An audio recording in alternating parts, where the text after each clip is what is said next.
Yahudi juga tidak dekat dengan Kristen. Sekarang timbul pertanyaan, ini Kristen lahir dari mana?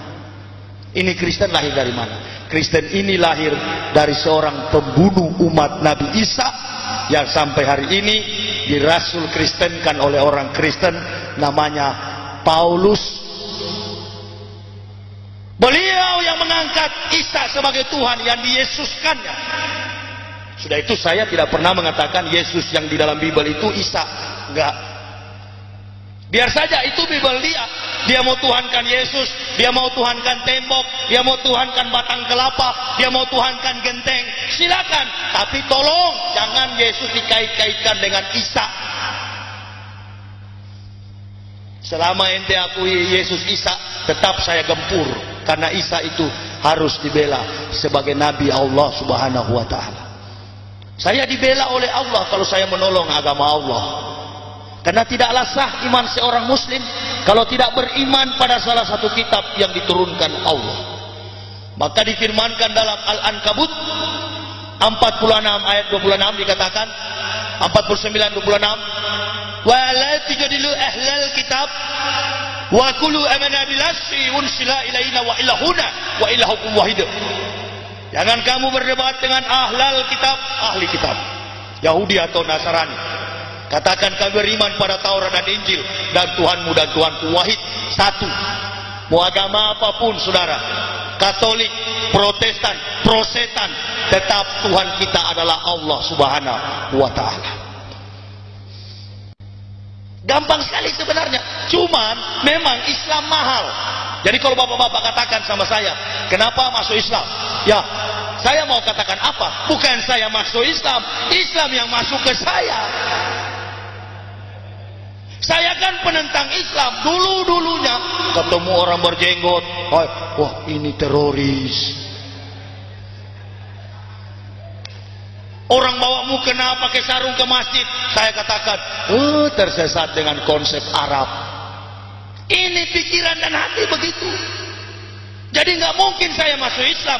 Islam masuk ke saya, membuat saya yang buta telik, membuat saya mati bangkit, dan membuat saya yang sinting sembuh gila. Jadi waras. Jadi memang sengaja Yahudi dan Yunani bilang begini, mari kita butakan akal manusia. Kalau akal sudah buta, ini jadi buta. Hati jadi buta. Kalau hati sudah buta, yakinlah, maka kita bisa raup ini keuntungan dunia. Itu tujuan kok ada Kristen. Adanya Kristen untuk mengumpulkan massa, supaya gerakan Yahudi itu untuk menguasai dunia terrealisasi. Itu saja.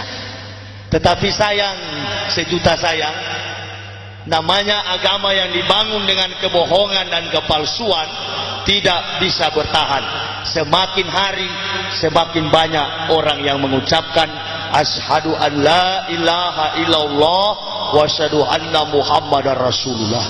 Banyak orang yang masuk Islam, baik di dalam kita Indonesia maupun di luar negeri.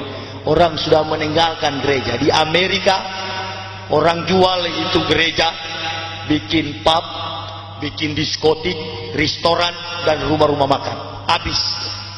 Karena orang tidak mendapatkan kebahagiaan, orang tidak mendapatkan ketenangan, kegundahan, kegalauan, kekecewaan hati. Walaupun melimpah harta, manusia tidak dapat ketenangan itu. Hanya satu manusia dapat ketenangan itu, ketika mengedepankan pengakuan Allahu Akbar, sholat 5 waktu. Saya rasa sendiri, ini sholat cuma 5 menit, tapi beratnya minta ampun. Hayya 'alas salah, marilah sholat. Tetap masih tidur, karena padahal cuma 5 menit. Tapi dulu waktu di Kristen sampai melompat-lompat tepuk tangan 5-6 jam. Asik men. Karena dengan iblis. Tapi ketika masuk Islam cuma 5 menit sholat, enggak lama sebenarnya. Aduh minta ampun beratnya. Pakai wudhu segala lagi. Iya kan? Dulu saya waktu masuk Islam, saya bilang begini sama istri saya, tidak usah wudhu. Untuk apa wudhu-wudhu itu? Allah juga tahu. Jadi mau sholat subuh lagi ngantuk-ngantuk saya begini di atas pagar, tangan saya di atas pagar begini. Ayo mak, cepat sudah. Itu saya bilang, tunggu, saya lagi wudhu. Begitu saya pegang, wah ngajar, kotoran manusia. Nggak tahu dari mana, tidak ada pohon, tidak mungkin manusia buang air besar dari atas langit, nggak mungkin. Tunggu mak, saya mau ke kamar mandi dulu. Kenapa pak? Saya pegang kotoran manusia ini dari atas pagar. Dari situ saya nggak berani nggak wudhu. Pak Kiai, dari mana ini kotoran manusia ini? Oh, rupa-rupanya disuruh supaya wudhu. Kotoran bau sekali. Saya tahu kotoran manusia karena saya sering pegang. Wah, istri saya bilang begini, berarti kamu ditegur oleh Allah itu.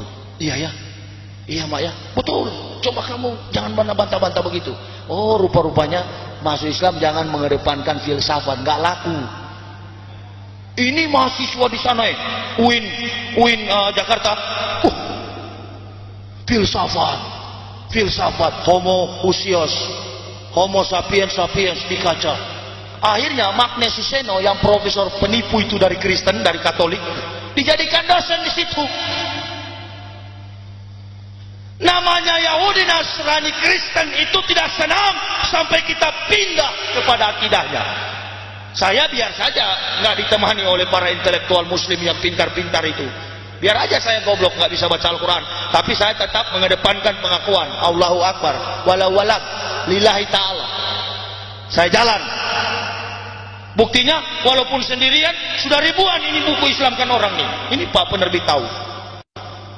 Di mana-mana kami Islamkan orang pakai buku ini Pak Kiai. Ditoli-toli satu kampung men. Sekarang jadi pesantren Al-Ma'ruf Desa Oyom. Di Jawa Barat satu kecamatan, murtad tahun 85. Saya siar bulan April kemarin. Satu kampung bersyahadat lagi. Babak belur saya dihajar petugas, tapi mundur pun dalam dakwah. Sekali melangkah pantang menyerah. Habis kalau habis. Kembali dari kafir, dari muslim ke Kristen. Dikasih tahu sama Haji Cecep, Pak Yahya, di sana ada orang Islam. Dulu mereka tahun 85 disesatkan oleh Lembah Karmel. Lembah Karmel ini gerakan Katolik. Kasih kerja di hotel dan karyawan-karyawan itu dikasih rumah, dikasih harta, kemudian tanah-tanah mereka diambil di Cianjur. Jadi Pak, ayo kita siar ke sana, kita sadarkan lagi. Ayo. Saya siar sana tabligh akbar di tengah-tengah komunitas Kristen. Ada beberapa ustadz nggak berani naik karena jauh jalan kaki. Ustadz itu bilang, aduh nggak berani kami Pak Yahya. Oke, kalau bisa dengan Haji Cecep, kami dua. Sementara siar, saya bilang, Ji, tidak apa-apa Ji, kalau mati di dalam siar kita masuk surga toh? Iya langsung. Oke, kalau gitu kita pergi. Alhamdulillah, kepala sukunya datang pada saya. Memang benarkah Bapak bekas pendeta? Ya, ini buku saya. Mau masuk Islam nggak? Kamu itu sudah menyesatkan semua umat. Kamu akan tanggung di neraka nanti. Langsung dia bilang, kalau begitu kami siap kembali kepada Islam. Disahadatkan lagi. Saya dipanggil petugas karena Romo lapor saya mengacaukan agama orang. Katanya di sana sudah mau baku bunuh, baku timpas dengan parang karena saya. Padahal tidak ada keributan di sana. Saya dipukul sama anggota Koramil. Saya bilang, hei Koramil, pistol kau taruh di mulut saya, jangan harap saya berhenti.